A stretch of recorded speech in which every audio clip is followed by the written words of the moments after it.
E pulsão de morte. Então, nosso Psicanálise em Ação de hoje vai falar sobre isso, né? Esse assunto tão polêmico que precisa ter muito cuidado para ser falado e como isso pode se associar, né, ao termo psicanalítico de pulsão de morte. Né? Sejam muito bem-vindos, muito bem-vindas à nossa live de hoje. Oi, gente!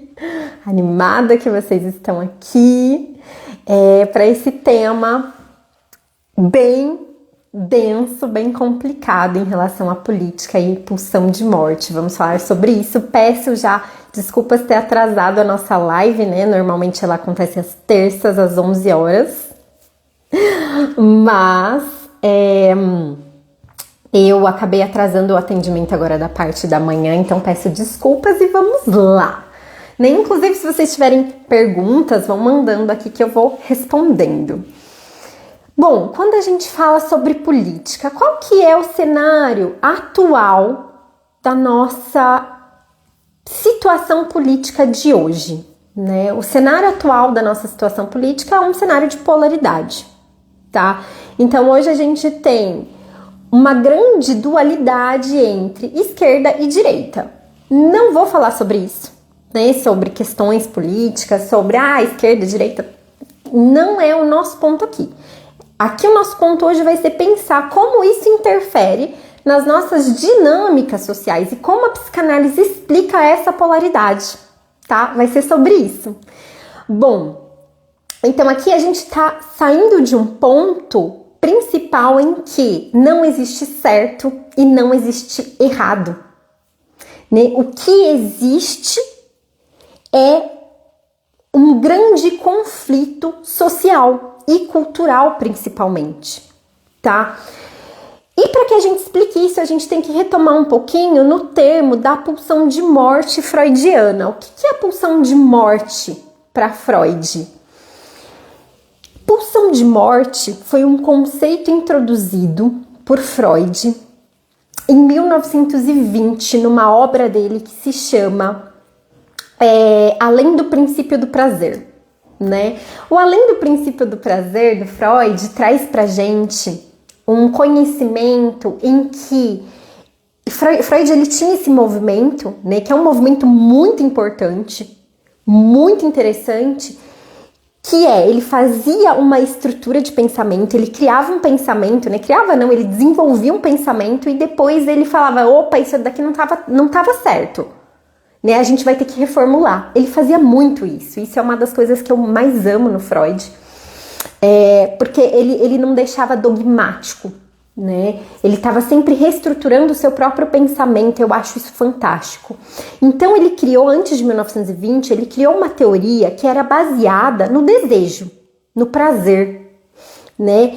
Então ele falava que ele começou essa teoria de forma mais intensa, observando os sonhos, né? Fazendo todo um trabalho com sonhos. E aí ele percebeu que todo sonho, isso, gente, em 1900, tá? Na verdade, antes, a obra dele, a interpretação dos sonhos, ela é publicada em 1900, mas ela foi escrita em 88, 89, na verdade, que ele finalizou, tá? Então, ele fala assim, 20 anos antes, né? Ele vai falar assim, todo sonho que eu digo, sonho que a gente tem à noite mesmo, tá? Todo sonho é uma realização de desejo. E ele acreditava com isso que o nosso sistema psíquico, ele se desenvolvia de acordo com o prazer. Então ele buscava o quê? Prazer. Ele buscava a realização de desejos. E aí em 1920 Freud vai entender que não. Que na verdade existe algo muito anterior ao princípio do prazer, porque o nome disso vai ser princípio do prazer, que rege o sistema psíquico. Algo muito mais potente e até mesmo mais assim importante, que rege o sistema psíquico, tá? Que é o quê? A pulsão de morte. Então Freud vai entender que existem duas pulsões, a pulsão de vida e a pulsão de morte. A pulsão de vida é aquela que vai falar sobre desejos, sobre libido, sobre a nossa... E libido é nossa energia de vida, tá? Sobre a gente realizar tudo aquilo que faz com que a gente acorde de manhã e vá realizando, e vá fazendo aquilo que me faz ter sede de viver. Já a pulsão de morte, ela é algo anterior, né? Ela é algo que a gente externaliza contra nós mesmos, contra principalmente os outros, em grande parte das vezes, ódio. Ela é uma pulsão de agressividade. E Freud vai perceber, claro que tem todo um trajeto, eu estou sendo muito simplista aqui, mas Freud vai perceber que a pulsão de vida, ela está a favor dessa pulsão de morte, dessa pulsão de agressividade, tá? E aí ele vai entender que a pulsão de morte, ela não se resume só à agressividade, mas ela é, lá no seu interior, lá no seu fundo, ela é mais que isso. Ela é compulsão à repetição. Então, sabe aquilo, né? Nesse ambiente terapêutico, eu sou psicoterapeuta com abordagem psicanalítica, o que a gente está buscando? A gente está buscando entender, né? Aqui na clínica, a gente busca entender o que a pessoa está reproduzindo. A gente busca entender... Por exemplo, né, quando ela fala, sempre acontece isso na minha vida, todos os meus relacionamentos têm o mesmo destino, nossa, isso acontece várias vezes comigo, ou até naquilo que ela não percebe que tá repetindo, a gente busca mostrar pra ela, ó, percebe que isso tá repetindo? Então, isso é pulsão de morte. Para Freud, isso é compulsão à repetição. É isso que a gente faz no trabalho terapêutico. Mudar esse destino, que não é um destino imposto, né? A gente reproduz aquilo que a gente aprendeu, aquilo que o nosso sistema psíquico aprendeu a forma com que o nosso sistema psíquico aprendeu a reagir às coisas, certo? E aí, no trabalho terapêutico, a gente busca rever esse caminho, tá? E por que eu tô trazendo isso? Como isso se liga à política? Se a gente está falando em uma dualidade, em um problema de polaridades, né? A gente está falando principalmente em externalização da agressão, certo? Então, quando existe um problema de agressividade em relação ao outro, é a pulsão de morte que está se sobressaindo na nossa vida, né? Então a gente entra em um discurso do Freud que é basicamente assim: existe uma natureza humana praticamente e devido a todo o contexto que Freud viveu, gente, a gente precisa, quando a gente olha para esse tema dentro da psicologia, né, o tema da natureza humana, existem vários autores, né, que acreditam em várias abordagens diferentes em relação à natureza humana. Tem uns que são mais positivos em relação à natureza humana. Freud tinha essa visão mais negativa, uma visão que eu defendo isso até em um artigo científico que eu escrevi durante o mestrado. Ele tem uma visão hobbesiana da natureza humana, né, uma visão negativa de que o homem é... O que Thomas Hobbes, filósofo Thomas Hobbes, século XVI, o que ele falava sobre a natureza humana, né? Freud, ele não cita de fato Hobbes, mas ele usa muitos trechos do Hobbes. Ele era um leitor, a gente percebe pelos textos dele que ele era um leitor de Thomas Hobbes. Ele se identifica com essa visão da natureza humana. Hobbes tinha uma visão negativa da natureza humana. Ele tem aquela famosa frase, né, de o homem é o lobo do homem. O que significa o homem ser o lobo do homem? Né? Que o homem é mau por natureza. É isso que Thomas Hobbes defendia. E é essa a visão do Freud também. Só que quando a gente estuda dentro da psicologia a natureza humana, a gente percebe que a visão que aquele autor, que aquele filósofo, que aquele psicanalista tem de natureza humana é a visão do contexto histórico em que ele viveu. Entende? Qual foi o contexto histórico que Freud viveu? Guerras mundiais. Primeira E ali, Segunda Guerra Mundial, esse foi o contexto de vida de Freud, entende? Então ele tem essa visão mais negativa, mais pessimista, essa visão que ele já traz de Thomas Hobbes, por conta desse contexto, tá? E aí, isso influencia na forma com que ele olha as relações humanas. Isso também traz toda uma bagagem teórica para a pulsão de morte dele, né? Quando ele desenvolve esse estudo da pulsão de morte. E aí ele percebe que existe no homem essa agressividade por natureza, né? Esse inatismo de exalar essa agressividade. E aí, como que ele vai dar esses destinos das pulsões? Ele tem uma obra que ele fala disso, esses destinos dessa agressividade que está introduzida dentro de mim. Ele vai falar que eu posso trazer essa agressividade para mim mesma, tá? Isso daria um assunto para uma próxima live, tá? Que são ações autodestrutivas que a gente tem. Quer um exemplo? Eu tô com uma espinha e não deixar ela cicatrizar. Exemplos bem básicos, ficar roendo a unha. Gente, isso é pulsão de morte. Um machucadinho que eu nunca deixo cicatrizar, né? Então isso daria outra pulsão. Então esse é um dos destinos da externalização da pulsão de morte, contra mim mesma, tá? Ou pensamentos, nossa, isso é muito bom, gente. Eu sei que esse não é o tema, mas pensamentos que eu tenho autodestrutivo, sabe? De tipo assim, ai, eu sou muito feia, ai, ninguém gosta de mim, sabe? Tudo isso é pulsão de morte, só que externalizada para mim. Normalmente a gente reconhece de forma mais intensa a agressividade, a pulsão de morte que é externalizada para fora, para o outro, tá? Então, como que isso é externalizado, né? Quando eu falo muito mal das pessoas, quando eu sinto muita raiva. E gente, não tô julgando aqui, tá? Isso é normal, somos seres humanos, sentimos isso, tá tudo certo. Não existe aqui não existe certo ou errado, né? Aqui eu tô trazendo a visão. Então, Freud vai falar que essa maldade inata existe e ela precisa ser externalizada de alguma forma. E aí vai entrar o ponto da política.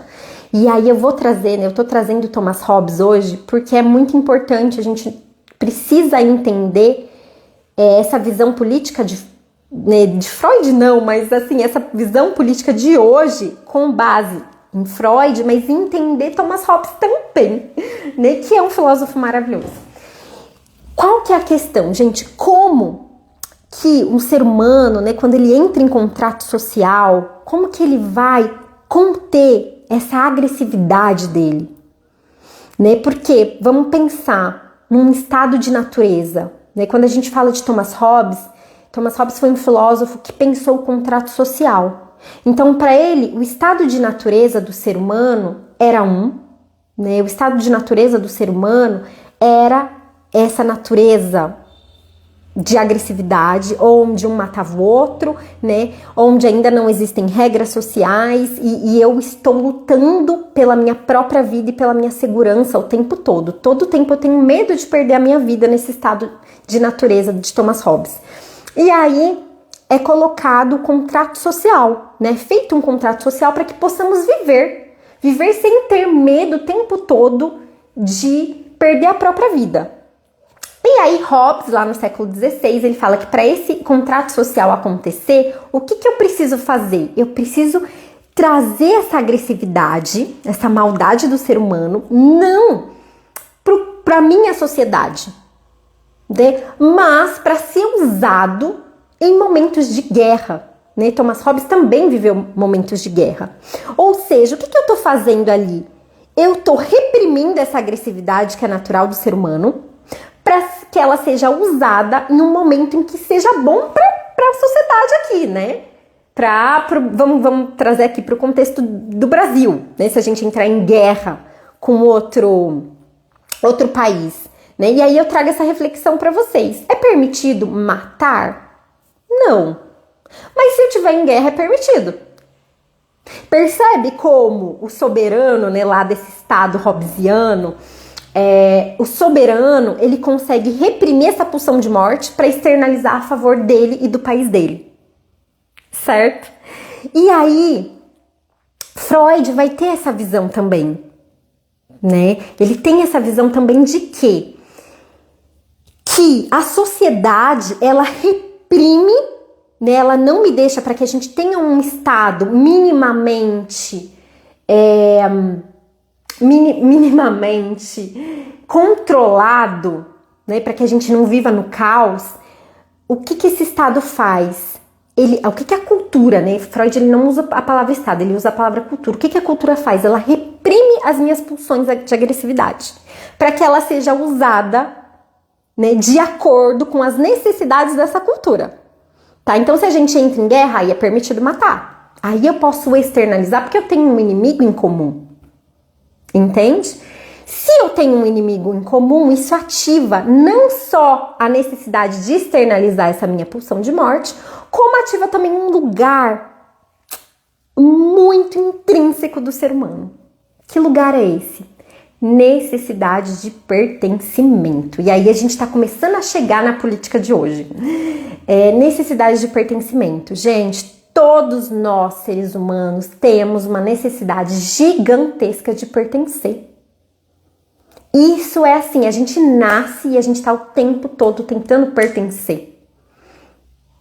Tá? Então, quando a gente fala de política, é uma das formas em que nós temos de nos adequar ao meio em que vivemos. E quando a gente fala de polarização política, e para quem está chegando agora, né, já deixo claro aqui, não tô defendendo o lado A, o lado B, para mim tanto faz, eu tô trazendo a visão da psicanálise sobre a política atual, tá? É isso que eu quero. Quando a gente fala sobre essa polaridade que está acontecendo no nosso país hoje, a gente está falando do quê? De grupos que têm uma necessidade intrínseca de pertencer e, ao mesmo tempo, grupos que têm essa necessidade intrínseca de externalizar a sua pulsão de morte. Ah, mas eu não tô matando ninguém, mas você ofende. Percebe que, assim, a gente é tipo uma guerra fria, né? A gente não tá entrando em guerra. Mas todo momento político, já tem uns anos que o Brasil tá assim, todo momento político vem essa dualidade muito grande. E aí existe o grupo A, o grupo B e o grupo A e o grupo B. Geralmente, se vocês forem parar para prestar atenção, nenhum dos dois grupos tem, quando eles estão se atacando, tem afirmações decentes para fazer um contra o outro. Por quê? Porque é raiva, não é razão. São grupos que estão agindo com a sua pulsão de morte. Um contra o outro, um batendo de frente com o outro. Um externalizando a sua raiva para o outro.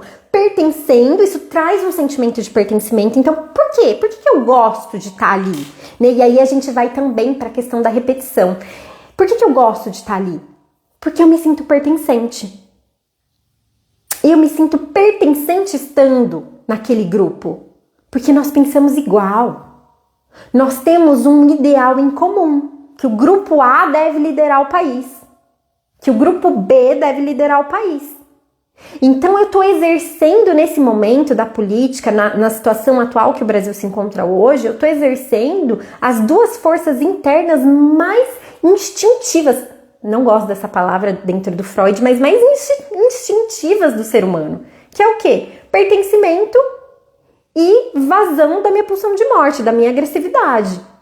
Tá? Eu me sinto pertencente a um grupo, porque nós pensamos, nós queremos a mesma coisa, e ao mesmo tempo eu faço o quê?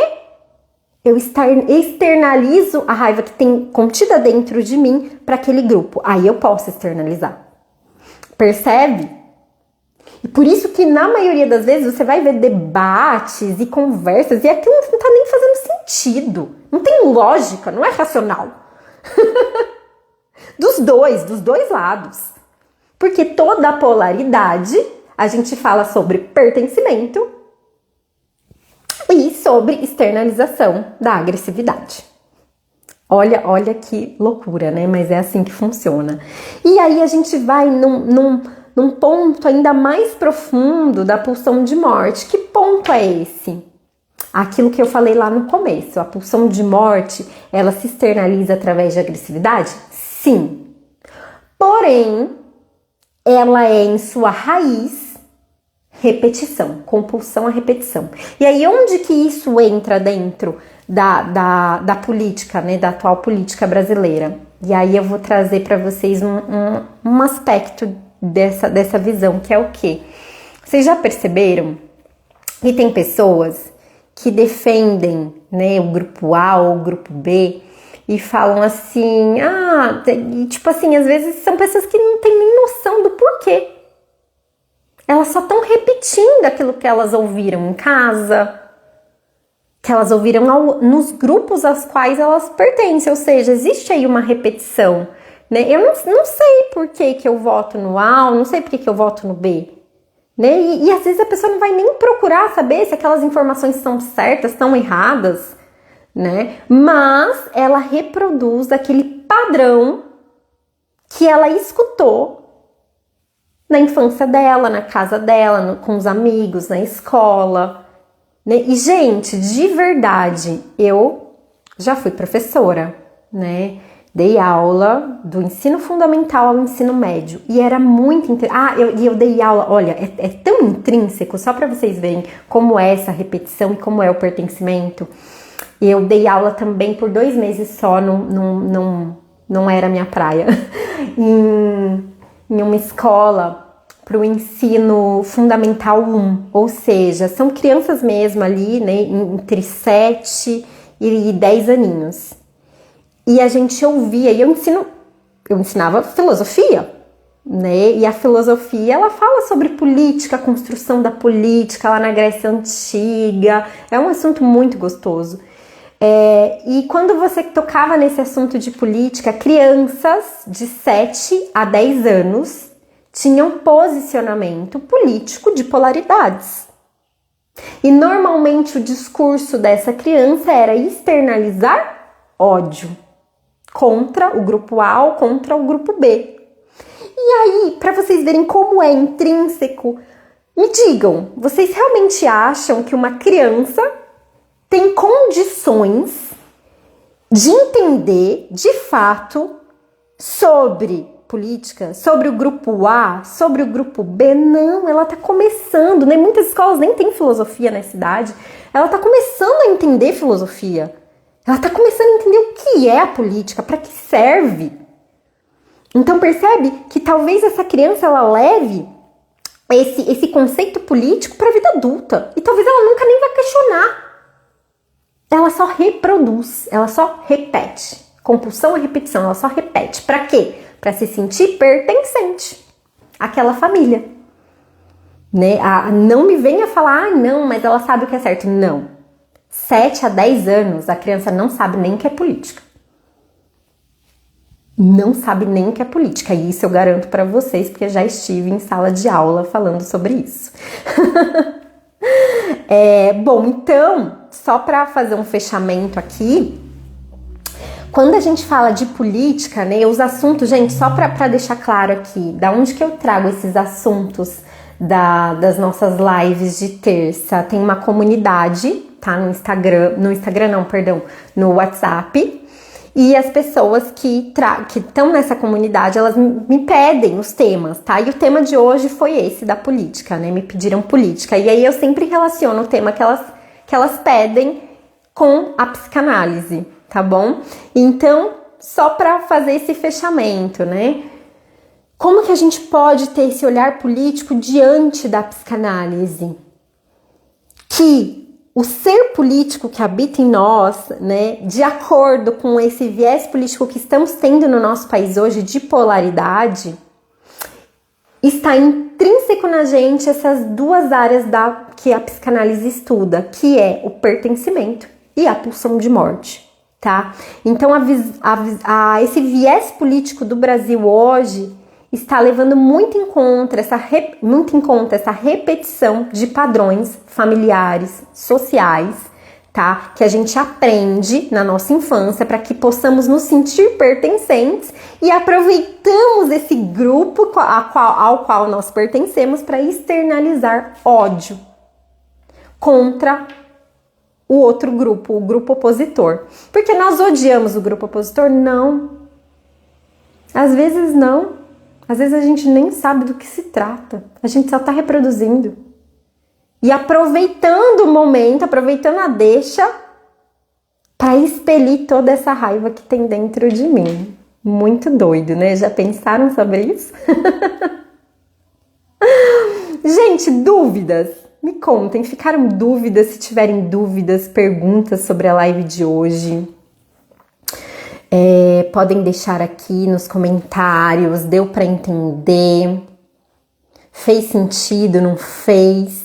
Né? E aproveito que as lives de terça também são lives de atendimentos gratuitos. Caso alguém queira ser atendido de forma gratuita, é só entrar aqui ao vivo comigo, tá? Não necessariamente precisa ser esse assunto, mas caso alguém queira, esse é o momento. É só mandar eu quero, que eu coloco aqui vocês na nossa live.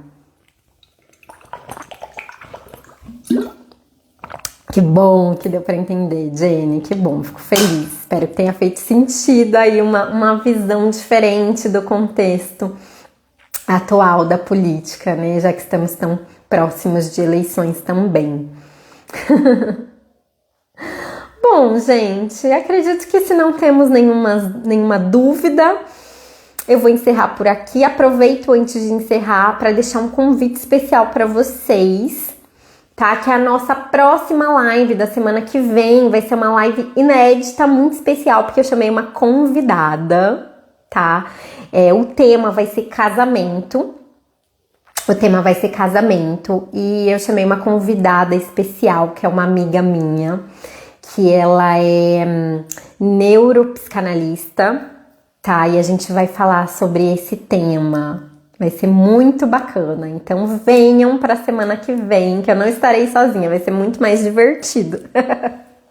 Um beijo para vocês, um abraço, boa terça. Qualquer dúvida, podem me mandar no privado e até semana que vem.